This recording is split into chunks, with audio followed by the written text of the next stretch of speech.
When the lights went out, I didn't think it would mean anything. Just another stormy evening in a city that was too old for its infrastructure and too tired to care. But as the seconds passed in the silence, I realized something I hadn't allowed myself to feel in years. The sound of stillness was louder than the life I'd been living. My husband was away again, sending me another half-hearted text about meetings and late-night dinners, and I was left in a dim kitchen with flickering candles and shadows crawling across the walls. Then the doorbell rang. It was him, the son of my friend, dripping wet, holding a sketchbook, asking if he could stay the night because the trains had stopped. I said yes, of course I did, because what else do you say in moments like these? I told myself it was just kindness, just a favor. But even then, part of me, the part buried beneath decades of domestic silence, knew this night would shift something. I saw it in the way he looked at me, not like a woman past her bloom, but like someone still burning. The candles didn't just light the room, they lit the corners of my soul I had abandoned long ago. And if you've ever looked into the eyes of someone who sees you, truly sees you, then you know what came next wasn't planned. But it wasn't accidental either. Before I share the truth I've hidden for too long, tell me in the comments where you're watching from, and answer this: have you ever made a decision in the dark that still haunts you in the daylight? I hadn't planned on doing anything that day. I rarely did anymore. Mornings were mechanical, same robe, same coffee, same kitchen chair by the window that faced the neighbor's garden. I used to think that routine was comforting, that stability was safety. But lately, it all just felt hollow. My husband had left before dawn, another business trip, another 3-day silence. He didn't kiss me goodbye. He hadn't for years. I had started counting that kind of thing, the absences that weren't physical, the little voids that added up to a chasm. The house felt bigger when he was gone. Not in a peaceful way, but in the way a theater feels after the audience leaves. Silent, echoing, slightly haunted. I spent most of the morning cleaning things that didn't need cleaning. Rearranging books. Folding already folded towels. At some point, I changed into a dress I hadn't worn in months, navy blue, a little snug around the waist. I wasn't expecting anyone. But I still put on lipstick. Around noon, my phone buzzed. It was a message from an old friend. Her son was stuck in the city. The weather had turned, storm warnings were everywhere. Trains suspended. Could he stay the night, just until it cleared up? She didn't want him alone in a hotel. I hesitated. It had nothing to do with propriety and everything to do with a vague discomfort I couldn't place. But I said yes. I always said yes. That's what good women do, right? He arrived just after 5. The sky had already bruised itself with thunderclouds. He looked older than the last time I'd seen him. Taller, obviously, but something in the way he carried himself had changed too, more assured, less boyish. His hair was damp from the rain, his sketchbook pressed tightly to his side like it was a part of him. I opened the door and for a moment, we just stood there. Then he smiled. "Hey," he said. I stepped aside. We sat in the kitchen, both pretending it wasn't strange. I made tea. He pulled out his sketchbook and started flipping through it absent-mindedly. "You still paint?" he asked. "I used to. Oils, mostly. Landscapes, sometimes people." It had been years. "No," I said, I stopped. He looked at me, really looked, and I felt a flicker of something shift in my chest. Not desire, not yet, just awareness. Of myself. Of my body. Of the space between us. That was when the power went out. It happened with a heavy silence, as if the house itself had held its breath. No warning. 1 second there was the soft hum of appliances, and the next, nothing. No lights, no sound, just darkness swallowing everything. I reached for the drawer where we kept candles and matches, laughing nervously. "Well," I said, "looks like we're doing this the old-fashioned way." He followed me from room to room as I lit candles, his footsteps quiet but always just a few paces behind mine. The glow flickered against the walls, painting long shadows that made the house feel less familiar, more intimate. We settled in the living room. The rain was louder now, drumming against the windows in a steady rhythm. He sat cross-legged on the floor, sketchbook open again, pencil in hand. "What do you draw?" I asked. "People I remember," he said. "Or people I want to." There was something in the way he said it. Not flirtatious, not overt, just open. Honest in a way I hadn't heard in years. I nodded, pretending to understand, though I wasn't sure I did. He looked up at me, eyes catching the candlelight. "Can I draw you?" he asked. I froze. Then I laughed. "Why? I'm not exactly inspiring." "You are," he said. Just like that. Simple. No hesitation. I didn't say yes, but I didn't say no. I just sat back on the couch, wrapped the shawl tighter around my shoulders, and looked out the window. He sketched silently. I could hear the scratch of graphite on paper, the rain, the occasional creak of the old house adjusting to the storm. I didn't look at him, but I felt him watching. Not in a way that made me uncomfortable. In a way that made me remember. After some time, he closed the sketchbook. "Done," he said. I reached for it, but he held it to his chest. "Not yet." I raised an eyebrow. "Why not?" He shrugged. "It's not finished. I haven't drawn your eyes." That night, I lay in bed and couldn't sleep. The storm had passed, but my mind was louder than the thunder. Every movement of my body against the sheets felt amplified. Every breath was too shallow, too fast. I stared at the ceiling and thought about how he'd looked at me. About what he hadn't said. About the candles and shadows and how silence could feel more intimate than words. I told myself it was nothing. Just a rainy night. Just a boy passing through. I told myself a lot of things. But even then, somewhere deep inside, I already knew I had let something shift. And once something shifts, it doesn't shift back. Not completely. The morning arrived shrouded in a strange quietness, a stillness that clung to the walls even after the storm had passed. The rain had stopped, but the air still carried the weight of wet leaves and yesterday's electricity.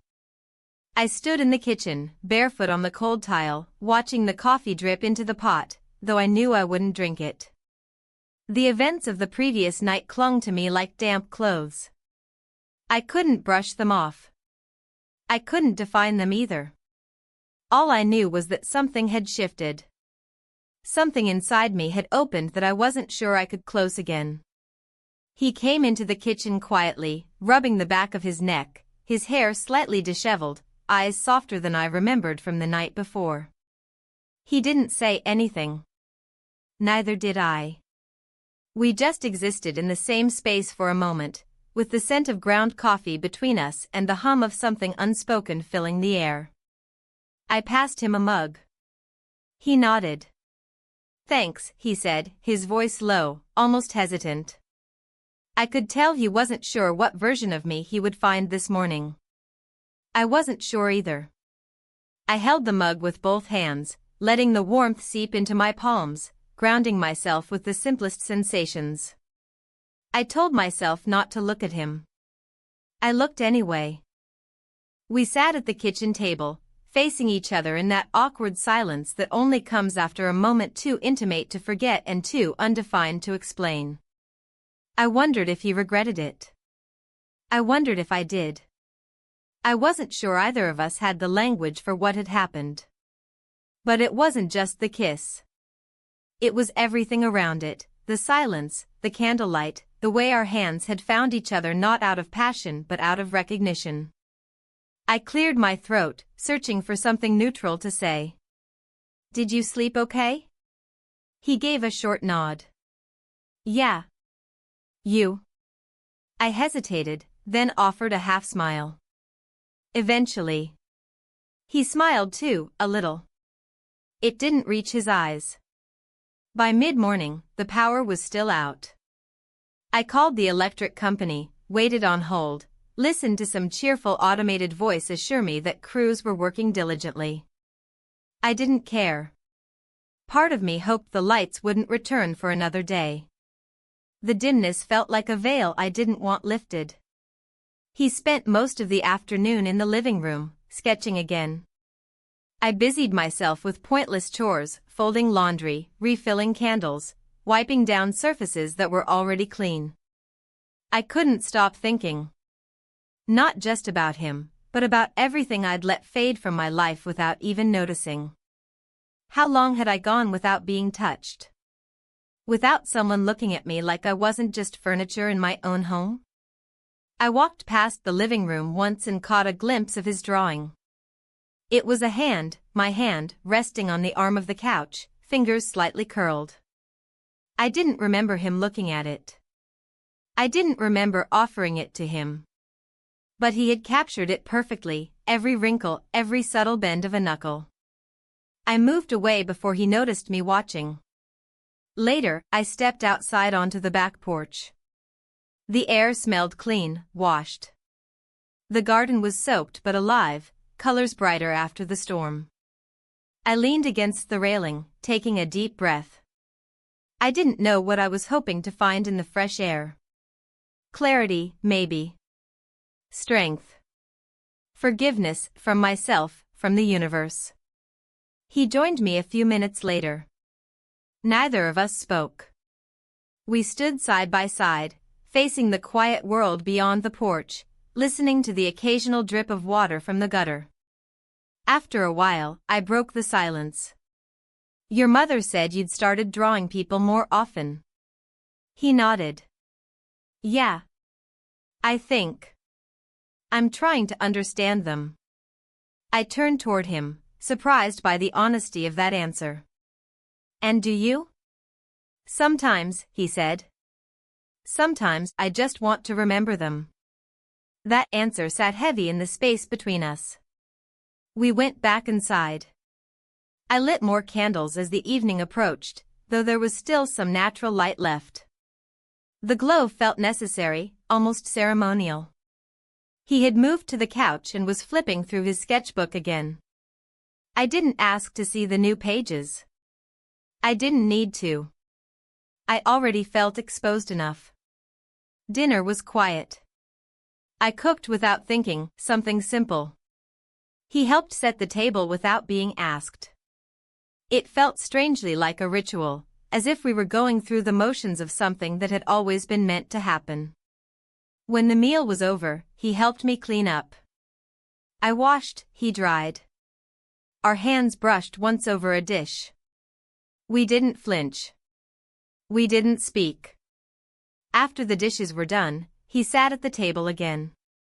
"Do you ever think about what you used to want?" he asked suddenly, not looking at me.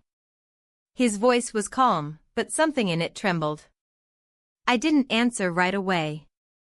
I dried my hands on a towel, slowly, before sitting down across from him. I didn't want to lie. "Sometimes," I said. "Not as often as I should." He finally looked at me. "Do you miss her? The woman you were before?" That question pierced through every layer I had built around myself. Not because of its boldness, but because of how gently he asked it. "I don't know if I remember her well enough to miss her," I said. We sat in silence again, but it was different now. Less afraid. More aware. The kind of silence that understands itself. I stood up, intending to go to bed. But something held me there. A breath. A hesitation. I turned to face him. He was already watching me. His expression unreadable. Not expectant. Just present. I crossed the room slowly. I don't know what compelled me to stop where I did, right in front of him. I only know that I did. We kissed. The night after the kiss was long. I didn't sleep much, and when I did, my dreams were a scattered patchwork of feelings rather than images: warmth, tension, guilt, curiosity. I kept turning over in bed, adjusting my pillow, my blanket, trying to create a sense of normalcy, but it wouldn't return. My body didn't feel like my own. Not in a threatening way, but in the way a person feels when they realize they've been numb for so long, and suddenly sensation is too loud. I was up early, before the sun. The electricity was still out. The silence in the house was deeper now, not just from the lack of appliances but from the change that had happened between us. I moved through the kitchen like a stranger, making tea instead of coffee, as if tea would make me feel more in control. It didn't. He wasn't there when I entered the living room. His blanket was neatly folded on the couch, his sketchbook missing from the table. At first, I thought he'd left, and for a fleeting moment, I felt a wave of disappointment I hadn't prepared for. But then I saw the back door slightly ajar, and I followed the cool air that drifted in. He was outside, sitting on the edge of the wooden steps that led down to the garden. He was sketching again. Of course he was. It had become his language, his way of processing things. I watched him for a moment from the doorway. There was something grounding in seeing him like that, focused, quiet, steady. I considered joining him, but I didn't. I couldn't. Not yet. So I went upstairs instead, to the guest room where he had placed his bag. It was half-zipped, clothes neatly folded, his toothbrush resting on top. I didn't touch anything, but I stood there longer than necessary, staring at the proof of him. The ordinariness of it. The human detail. Back downstairs, he had come inside and was standing by the sink, filling a glass with water from a jug I'd placed there the night before. Our eyes met. The moment wasn't heavy. It just was. I went out to get some fresh air, he said, his voice quiet, calm. I nodded. I saw you sketching. He set the glass down. It helps. I know, I said, and I did. Not because I'd ever drawn, but because I understood needing something to make sense of feelings that couldn't be put into sentences. The hours passed slowly. I didn't want them to move quickly. I wanted time to stretch, to linger in that soft uncertainty. I cleaned the house again, not because it needed it, but because I did. Folding laundry became a form of meditation. Arranging books helped me avoid arranging thoughts.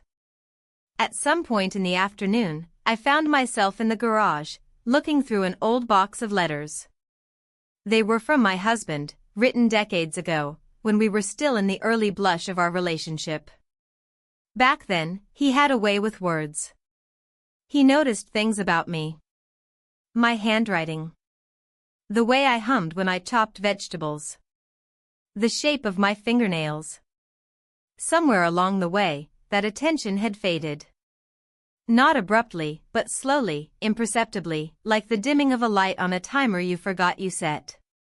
I read a few of the letters, and with each one, I felt a gentle ache in my chest, not because I longed for the man who wrote them, but because I realized how much of myself had vanished in the silence that followed. When I emerged from the garage, the house felt different. Not because anything had changed, but because I had. I saw him through the window, sitting at the table, again with his sketchbook. He was always drawing. Always observing. I walked into the kitchen, not expecting conversation. We had settled into a rhythm of quiet cohabitation, where words weren't necessary, and yet everything was being said. I drew your hand again, he said suddenly, flipping a page toward me. This time, it wasn't just my hand resting on a surface. It was reaching, slightly extended, the fingers not quite touching anything, just barely stretching toward a line that wasn't there. "I like this one more," I said, and I meant it. He looked up. "It felt more honest." I nodded. That was exactly the word I hadn't allowed myself to say.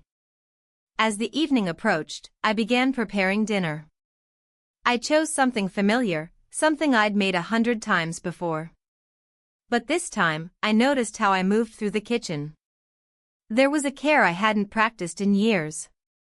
The way I chopped the vegetables, stirred the sauce, set the table, it all felt like ritual, like presence. And I realized that for so long, I had been cooking out of obligation. Tonight, I was cooking out of choice.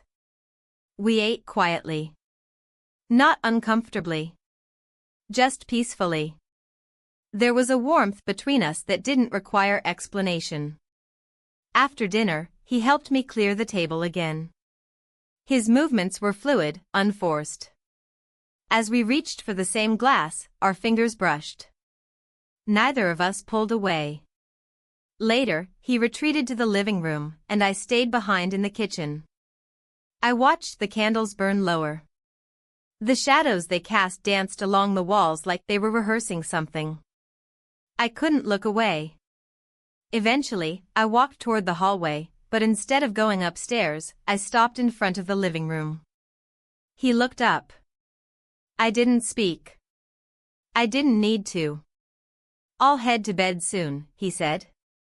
I nodded but stayed where I was. He stood slowly, and for a brief moment, I thought he was going to leave the room entirely. Instead, he reached into his sketchbook and tore out a page. He handed it to me without a word. It was a drawing of me standing at the window, wrapped in that same navy blue dress, one hand pressed against the glass. I looked as though I were waiting for something. Or someone. I took it carefully, fingers trembling slightly. I didn't thank him. The moment felt too fragile for that kind of language. He stepped back, gave me space, and disappeared into the guest room. I was left alone again with the candles, the drawing, and the silence. But this time, the silence didn't feel like absence. It felt like potential. And for the first time in years, I wasn't afraid of what might happen next. The next morning came with a different kind of heaviness, not like guilt, not exactly, but something slower, quieter, something I could feel sitting in my chest as I stirred oatmeal I didn't want to eat. I'd barely slept, not from anxiety, but because my mind was constantly running in circles around itself. Everything had taken on new weight, the sound of the spoon against the ceramic bowl, the way the window framed the garden outside, how long I stood with the refrigerator door open before remembering what I was looking for. He was still asleep. Or maybe just pretending to be. Either way, I let him be. I needed space that morning, not out of regret but to breathe, to collect myself. I needed to know that the choices I was making weren't just reactive. I needed to know that they were mine. I sat at the kitchen table with the drawing he'd given me the night before laid out in front of me. The image wasn't just accurate, it was familiar in a way I hadn't expected. The way he'd drawn my back slightly arched, my shoulders square, the angle of my head tilted toward the glass, it was exactly how I had felt in that moment, still, but restless, present, but longing. It was unnerving to be seen so clearly. I wasn't sure if I liked it. But I didn't dislike it either. The electricity still hadn't returned. I had left a voicemail for the power company again, but I didn't really care. Something about the candles and silence had started to feel less like a problem and more like a buffer, a space in which I could feel what I needed to without the intrusion of light or noise. The world was slowed down, and for once, I didn't want it to speed up again. By mid-morning, he emerged from the guest room. His hair was messy, and his voice rough with sleep when he greeted me. There was a new tension between us, different than awkwardness, heavier than politeness, but not entirely uncomfortable. We were no longer circling around something. We were inside of it. He poured himself a glass of water, and I returned to my cleaning, or at least the version of cleaning that had become a sort of personal ritual. I was wiping down already clean counters when he leaned against the opposite side of the kitchen island and watched me for a long time without speaking. I didn't ask him to stop. In fact, I preferred it to words. Eventually, he said, "I think I should head out this evening. My mom said trains might be running again." I froze for a moment, hands still pressed to the cloth on the counter. "Of course," I said, voice even, maybe too even. He didn't respond right away. "Unless," he stopped himself. "Unless what?" He looked down. "Unless you think it's better I leave sooner." I turned around fully then, arms crossed in front of me, not in defense but to keep myself from reaching for something. I wasn't sure what. "It's not about what's better," I said. "There is no better right now." He nodded. "Okay." We moved through the day like strangers, trying not to step on each other's shadows. I busied myself with menial tasks, sorting through the junk drawer, scrubbing the baseboards, organizing the spice rack alphabetically, anything that kept my hands full and my head partially distracted. But none of it worked for long. I could feel him nearby at all times, even when he wasn't in the same room. It was like gravity had subtly shifted in the house, and no matter where I turned, something pulled me back to him. I caught him standing in the hallway once, looking at a framed photo of my husband and me from 10 years ago. It was one of those posed holiday pictures, us in front of a cabin, holding mugs, pretending to laugh at something out of frame. My smile in the photo was wide but hollow. I had always hated that photo, though I could never explain why. He didn't ask about it. I didn't offer. After lunch, he returned to his sketchbook. I walked past the living room and saw a new page partially complete. It was a simple profile, my face again, but this time, the expression was less defined. More ambiguous. I didn't ask to see it. I kept walking. In the late afternoon, I finally allowed myself to rest. I went upstairs and lay on top of the bedspread without taking off my shoes. I stared at the ceiling, tracing the same hairline crack I'd noticed years ago and never bothered to fix. Time passed slowly. I listened to the faint noises of the house, wood shifting, wind brushing against the windows, a drawer closing softly downstairs. I don't know how long I lay there before the door creaked slightly. He was standing in the frame, not quite entering, not quite leaving. "I wasn't sure if you were asleep," he said. "I wasn't," I replied. He lingered a moment longer before stepping back. I thought he would leave, but instead, I heard him walk into the spare room. The soft sound of zippers followed. He was packing. And I felt something tighten in my chest that I wasn't prepared for. I sat up, smoothed down the wrinkles in my shirt, and walked to the top of the stairs. I didn't say anything. I just listened to the quiet finality of him folding clothes. Downstairs again, I found myself lighting candles early. The sky was clouded over again, and the natural light had begun to fade more quickly than expected. He appeared in the kitchen shortly after, his backpack slung over one shoulder. "I'm going to catch the 6:30 train," he said. I nodded. He set the bag down by the door, and for a few minutes, we both stood in the kitchen as if waiting for something to arrive.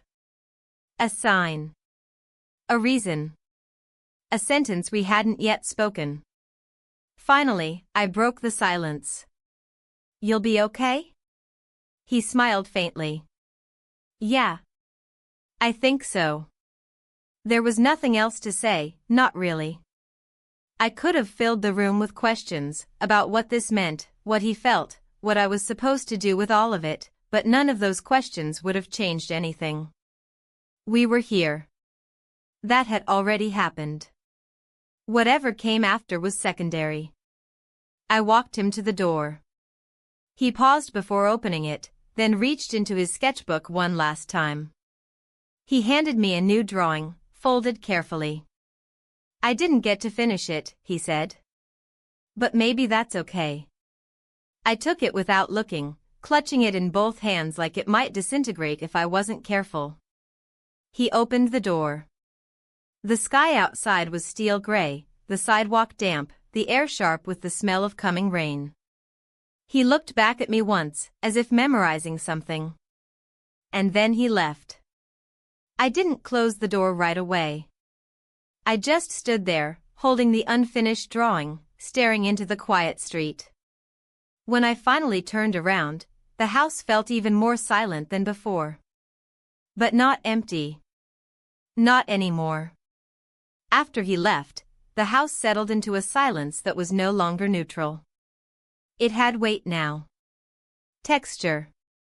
I moved through the rooms with slow, deliberate steps, as if I might disturb something fragile and unseen if I wasn't careful. His absence wasn't loud, but it was present. It clung to the furniture, floated through the hallways, rested in the corners like an invisible thread I kept brushing against. I stood by the window for a long time, watching the sidewalk where he had walked away hours earlier.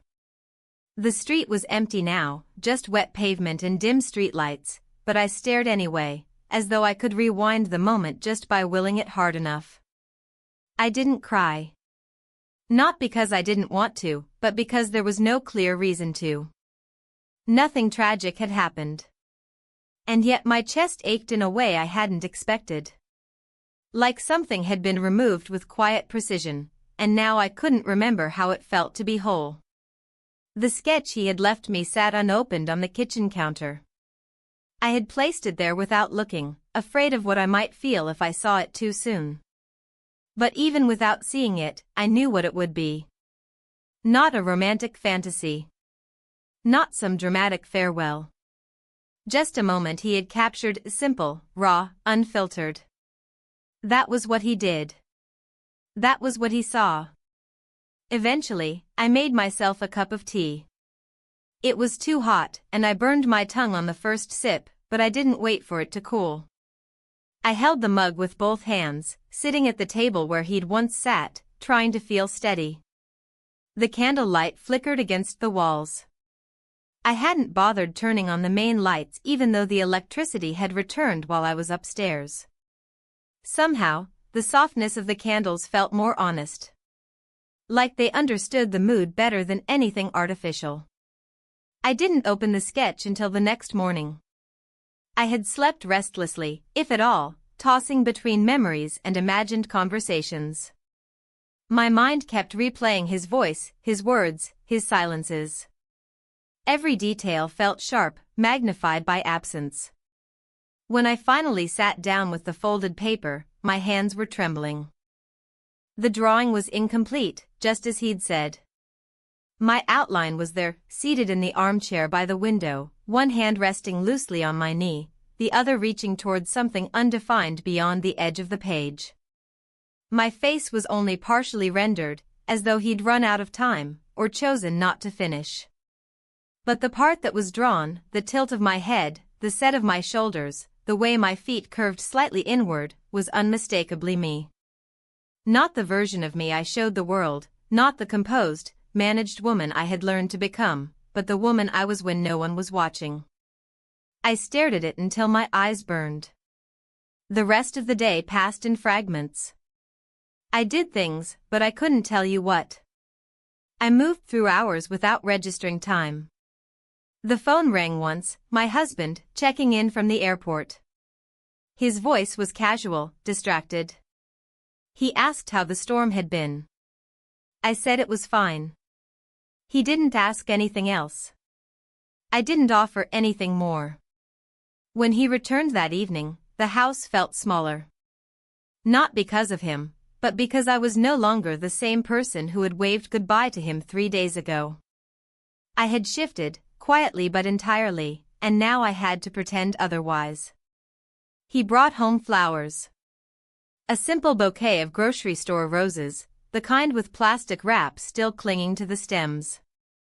I thanked him, placed them in a vase, and set them on the dining table.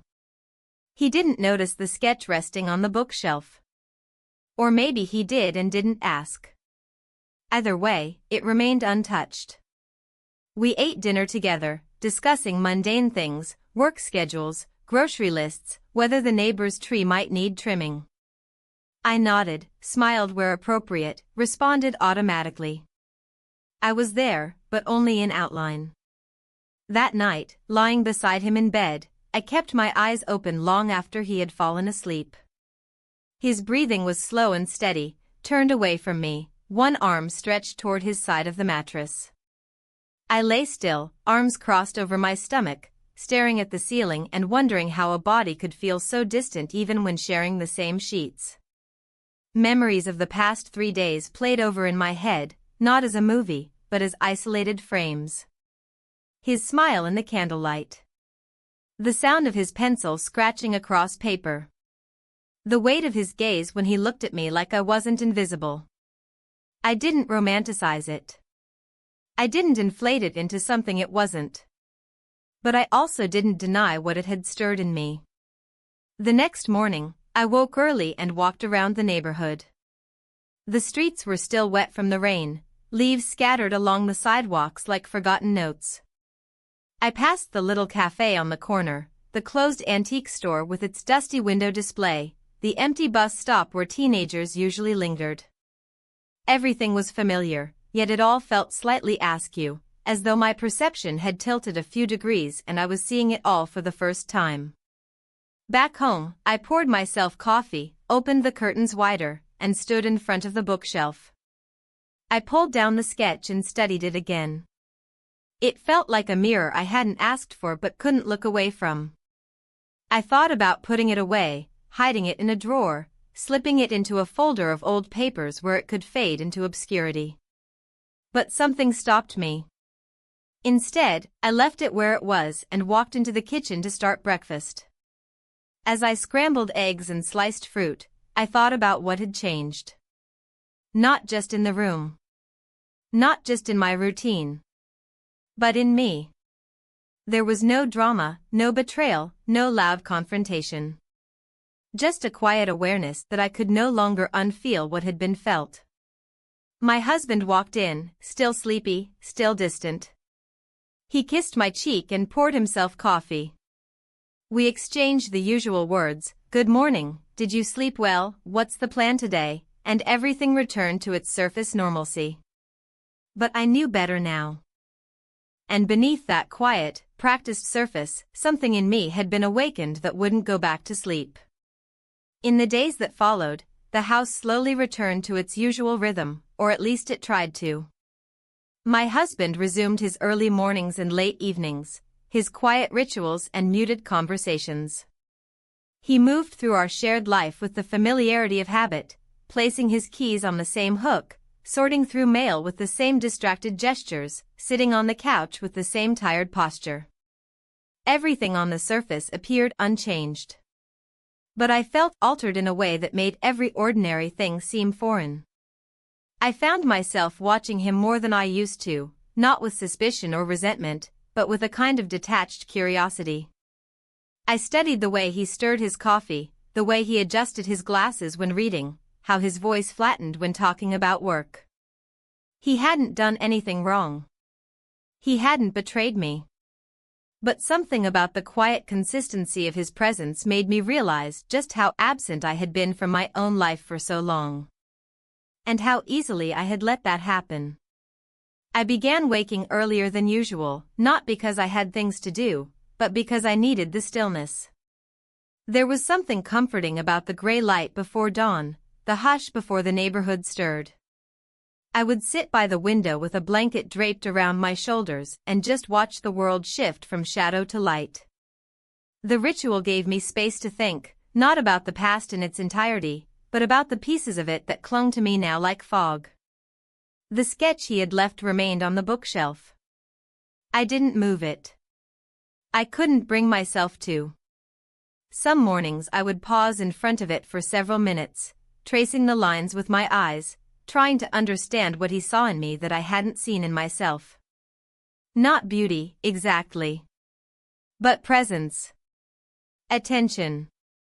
A kind of dignity I hadn't thought was still visible. I didn't speak of him to anyone. Not to my husband. Not to my friends. The silence surrounding it felt necessary, not out of secrecy, but because I didn't have the language for what had happened, not just between him and me, but within me. It wasn't a story I could tell without unraveling. One afternoon, while cleaning out the hallway closet, I stumbled across an old canvas of mine, one I had started years ago and never finished.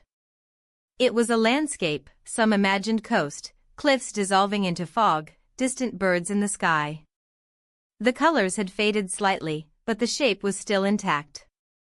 I set it on the dining table and stared at it for a long time.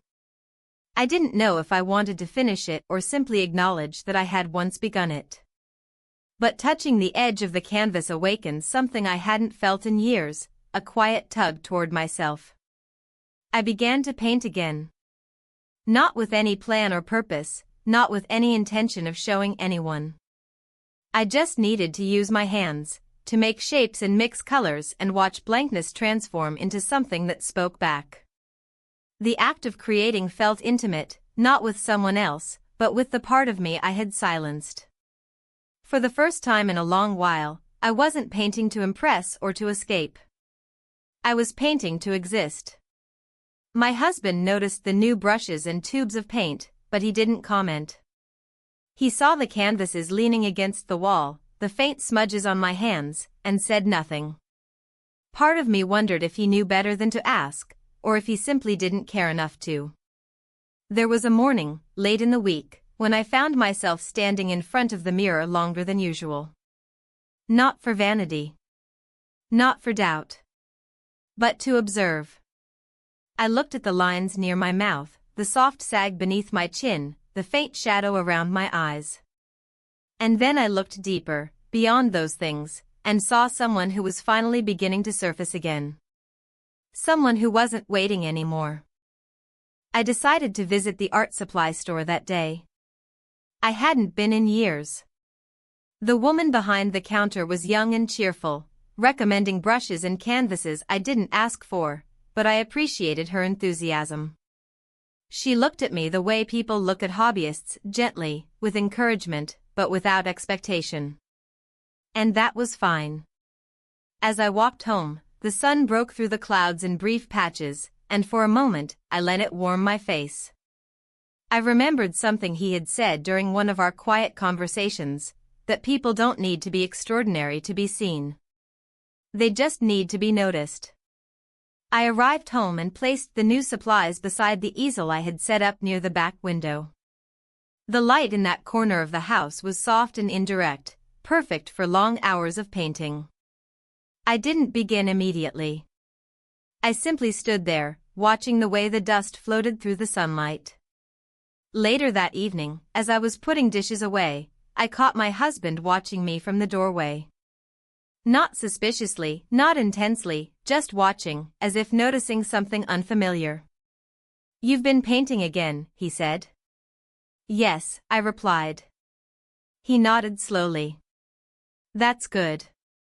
I waited for more, but there wasn't any. He turned back toward the living room, leaving me alone in the kitchen again. I didn't follow. That night, I sat beside the open window, a small lamp glowing beside me. I held my journal in my lap, though I hadn't written anything yet. The breeze was light, scented with damp grass and distant lilacs. I listened to the quiet hum of the evening and let my thoughts wander, not to what had happened, but to what it meant. It wasn't about betrayal. It wasn't even about love. It was about awakening. About seeing myself again, not as a wife, or a mother, or a hostess, but as a woman with her own internal life. One that had gone unattended for too long. I thought about his voice. His drawings. The way he listened. I didn't miss him in the way people miss lovers. I missed him in the way a person misses sunlight during a long winter, not as a person, but as a feeling. A clarity. A reminder. And as the night deepened and the wind grew colder, I didn't close the window. I wrapped the blanket tighter around my shoulders and kept the light on. I let the air move through the room freely, touching the corners I had kept closed for too many years. There was still so much I didn't know. But I knew this: I had started listening to myself again. And I wasn't ready to stop. The invitation came unexpectedly, tucked inside a plain white envelope in our mailbox, without a return address or decorative seal. I found it one morning, wedged between utility bills and a grocery store flyer, and nearly tossed it aside without reading it. Something made me pause, a small flicker in my chest, like a thread pulling at a knot. I opened it slowly, careful not to tear the edges. It was simple: a postcard-sized announcement for a student art exhibition at the downtown community center, scheduled for Saturday evening. No names, no details. Just a bold black title at the top, Light in Stillness, and a list of anonymous works by emerging artists. I stared at the card for a long time. The typography was familiar, the spacing deliberate. I had seen this kind of modest boldness before, in sketchbooks, in margins. The title echoed something I couldn't name but felt deeply. I didn't need to ask whether it was his. I already knew. I didn't tell my husband. Not because I wanted to keep it from him, but because I didn't have the words to explain why I needed to go. I mentioned a vague errand, something forgettable. He was preoccupied anyway, half listening while tying his shoes and scanning emails on his phone. I left the postcard on the kitchen table after he went to work, turned face down, tucked under the fruit bowl like a quiet intention. Saturday arrived with the weight of anticipation pressing gently against my spine. I took my time getting ready, unsure whether I was dressing for someone else or for myself. I chose a soft blouse I hadn't worn in years and a pair of earrings I'd nearly given away last spring. As I brushed my hair, I studied my reflection in the mirror, older, yes, but not lost. There was something new in my eyes. Or perhaps something old that had returned. The community center was modest, its windows glowing warmly against the evening dusk. Inside, the gallery space was open and unassuming: white walls, track lighting, a few small podiums with guest books and plastic cups of wine. The air smelled faintly of paint and paper, and the quiet hum of soft instrumental music buzzed low beneath the murmur of voices. I moved slowly, allowing myself to absorb the space without rushing. Most of the pieces were sketches, some abstract, others more literal. I walked past images of street corners, portraits of strangers, still lives of empty chairs and rain-streaked windows. And then, near the back wall, I saw it. There were 3 drawings, framed simply in black wood, hung side by side. Each one depicted a moment I recognized intimately: my profile at the window, my hand resting on the back of the kitchen chair, my silhouette bathed in candlelight. None of them were titled. None were signed. But I knew. And more than that, I felt. The room faded for a moment, sounds dulling as my attention narrowed. It wasn't the vanity of seeing myself that struck me. It was the way he had captured what I hadn't been able to express. The longing. The stillness. The barely concealed ache beneath the surface of everything I did. I stood there longer than I should have, aware of passers-by, of quiet glances, but not caring. I traced the contours of each line with my eyes, remembering the moments they were born from, reliving them not as regrets but as truths. Soft, private truths I had buried under years of obligation and silence. I didn't see him there. Or maybe he saw me first and chose to disappear. There was no note, no recognition. Just the work. Just the presence of those moments, suspended and offered to the world without fanfare. As I turned to leave, I paused by the guest book. My hand hovered over the pen for a long time before I wrote anything. Finally, in slow, deliberate letters, I signed my name. Nothing more. No comment. No date. Just that small act of saying, I was here. The walk home was quiet. The evening air was crisp, and a thin breeze stirred the hem of my coat. The streets were mostly empty, lit by the orange haze of street lamps and the soft hum of passing cars. I took the long way, letting the rhythm of my steps calm the tremble that still lingered in my chest. At home, the house was silent. My husband was out with friends, something he had mentioned earlier in the week. I stepped out of my shoes, set my bag down, and wandered into the living room. The candles from the stormy nights were still in place, though most were unlit now. I struck a match and lit 3 of them, letting their flicker fill the space with something quiet and warm. I sat on the couch, the familiar cushions sinking beneath me, and folded my hands in my lap. The framed sketch he had given me remained on the bookshelf. I looked at it, and for the first time, I smiled, not with sadness, but with understanding. I stayed there for a while, eyes closed, body still. There was no music, no television, no distractions. Just breath and memory and the glow of soft light. And when I opened my eyes again, I whispered something into the stillness. We spent the night together. The next morning arrived with a strange clarity, like the kind that follows a long overdue cry. The light filtering through the window wasn't brighter than usual, but it felt more honest. I sat at the kitchen table with a mug of tea gone cold, staring at the same view I saw every morning, trees bending in the early breeze, a neighbor's garden fence, the occasional car humming past. But this time, I wasn't just looking. I was seeing. I had spent the night alone, but not in the way I used to. Something had settled in me, something I hadn't felt in years. Not peace, exactly, but certainty. I didn't know what the coming days would look like, or how long this sense of groundedness would last, but for the first time in a very long time, I wasn't afraid of myself. I wasn't shrinking from the choices I had made or the thoughts I could no longer suppress. I was just there. Fully. Completely. The house was quiet. My husband was still asleep upstairs. I could hear the soft creak of the bed frame when he shifted in his sleep. It wasn't a sound that disturbed me. It was just another reminder that we lived side by side but not always together. He had never been unkind. He had never shouted or accused. He simply drifted away from me slowly, steadily, like mist over water. And I had let him. Later that morning, I stood in front of the shelf where the drawing still rested, untouched since the night of the exhibit. I picked it up, holding the frame in both hands. My reflection in the glass hovered faintly above the pencil lines of my figure. I didn't know what I was searching for in it anymore, validation, maybe. Or closure. Or the permission to keep living differently.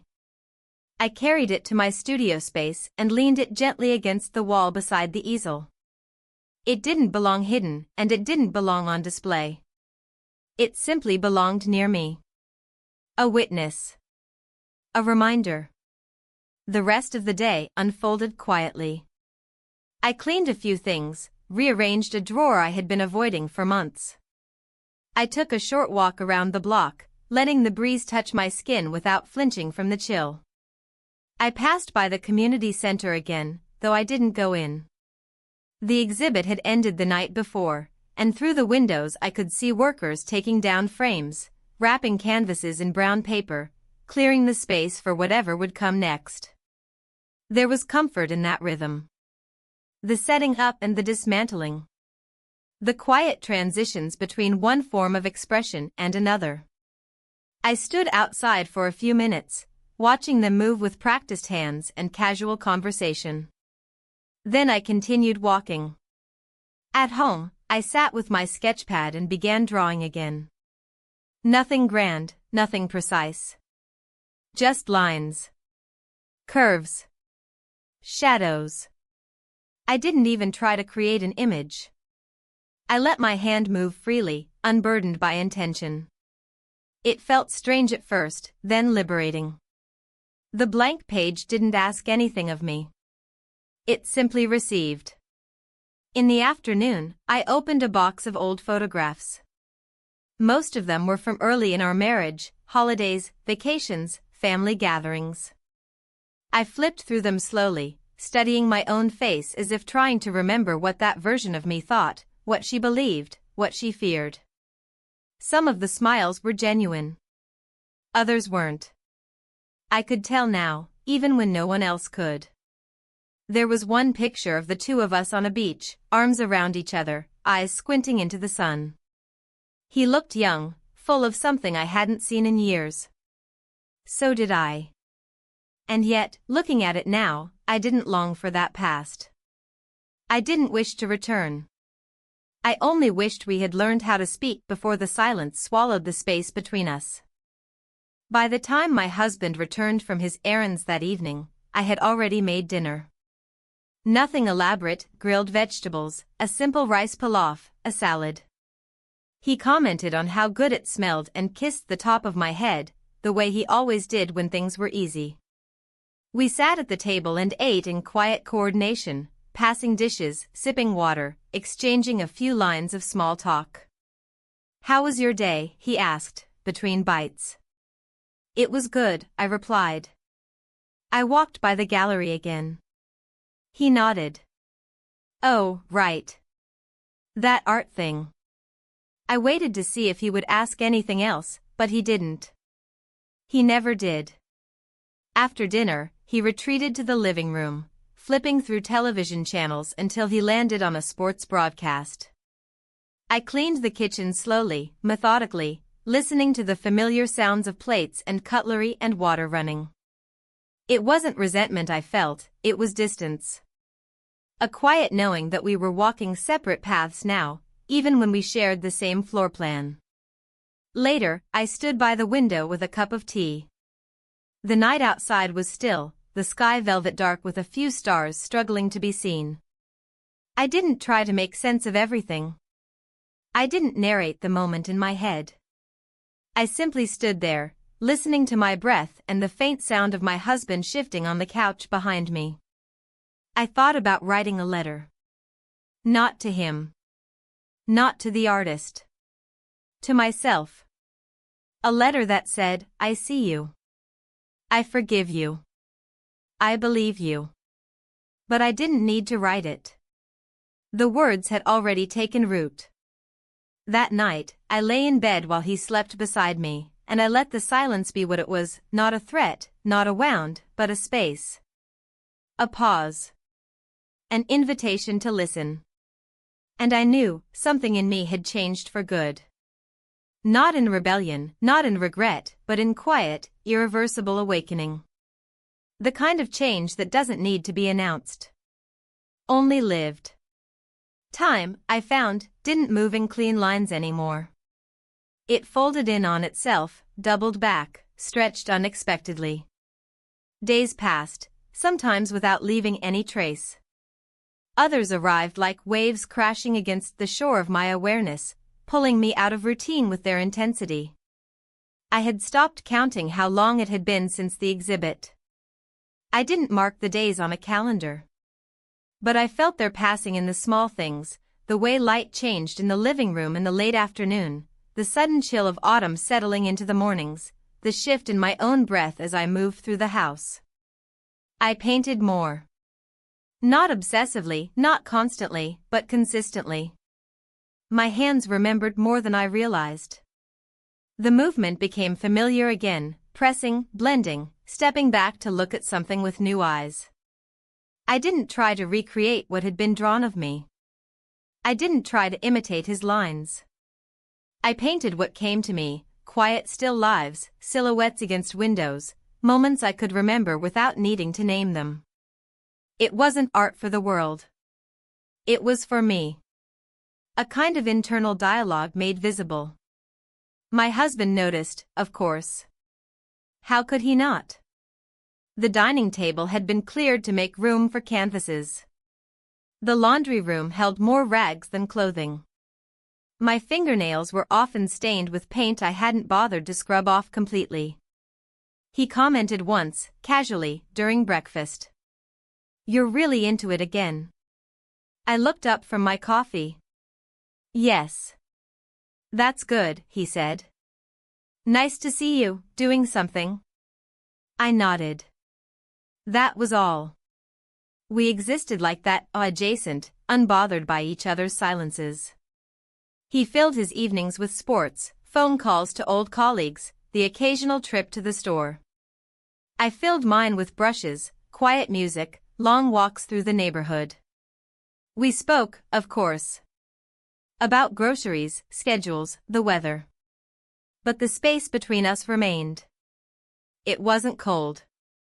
Just quiet. Polite. Practiced. One evening, I came across something in the mail that made me pause. A thin envelope, handwritten, addressed to my husband. I didn't open it, of course, but I held it longer than I should have before placing it on the hallway table. It wasn't suspicion that gripped me, it was recognition. The feeling of receiving something that isn't for you. Something private. I felt it now from the outside, the way he might have felt it once, without ever saying so. That night, he seemed distracted. Not withdrawn, just slightly removed. He spoke less, stared longer at the television screen, laughed at things I didn't hear. I watched him from across the room, and for the first time in weeks, I wondered what he might be thinking when he looked at me. Did he notice I was different? Or had I become so skilled at blending back into the version of myself he expected that he hadn't seen the change?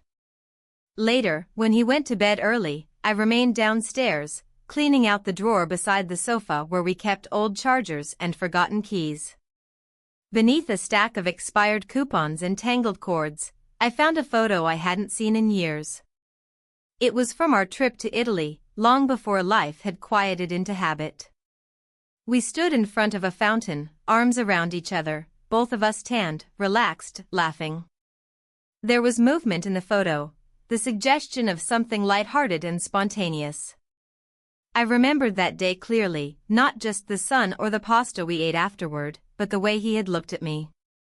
With warmth. With curiosity. I placed the photo back in the drawer, but it stayed in my mind. The next morning, I asked him if he remembered that trip. He was buttering toast, eyes still sleepy, dressed in the same navy sweater he always wore on Fridays. Which one? He asked. Italy. The fountain. Rome. He smiled faintly. Yeah. That was a good trip. That was a good version of us, I said, not accusingly, just softly. He paused, the knife resting mid-air. Then he looked at me, really looked. It wasn't the blank stare of someone processing words. It was the gaze of someone remembering, too. Yeah, he said. It was. We didn't say more, but something shifted. Not repaired. Not resolved. Just shifted. Later that week, while sorting through the hall closet, I found one of his old sketch pads. I had forgotten he used to draw, too, nothing like the boy who'd sketched me, but small pencil illustrations, mostly geometric patterns and structures. I flipped through the first few pages, feeling a strange tenderness toward this version of my husband I hadn't seen in a while. He hadn't drawn in years. He'd given it up around the same time I had stopped painting. I wondered what had caused it. I wondered if it was the same thing. That night, I left the sketch pad on his side of the bed. He didn't say anything about it. But 2 days later, I noticed a pencil left out on the nightstand. I didn't touch it. I didn't ask. I also didn't stop myself from thinking about the other one, the one who had seen me with fresh eyes, the one who had drawn me not from memory but from feeling. I didn't dwell on him, but I didn't push him away either. He had become part of the inner architecture of my thoughts, not as a fantasy, but as a truth. A presence. A door I had walked through and couldn't unwalk. One evening, I received a text from his mother, an unrelated message about a community fundraiser. She added, almost as a footnote, he's doing well. Still drawing constantly. Quiet, as usual. I didn't respond immediately. When I finally did, I kept it simple. I'm glad to hear that. I didn't ask anything else. That night, I pulled the framed sketch back into the center of my studio and looked at it again. Not with longing. Not with regret. But with acknowledgement. That version of myself, the one he saw and captured, was still here. Still real. Still mine. I picked up a fresh canvas and began to paint. The shape took time. The colors were unfamiliar at first. But as the lines deepened and the form began to emerge, I realized I wasn't painting a memory. I was painting a continuation. Something unfinished. Something still unfolding. And for once, I didn't need to know how it would end. The final days of October crept in quietly, with mornings cloaked in mist and evenings wrapped in early darkness. The neighborhood began its slow descent into winter rhythms, porches cleared of their plants, wind chimes packed away, the occasional rake left leaning near a tree trunk. I found comfort in the routine of these small seasonal shifts. They reminded me that everything changed, eventually, whether we noticed it or not. Inside the house, there was a new rhythm, too. Subtle, almost imperceptible, but present. My husband and I moved through our days with a gentler awareness of each other.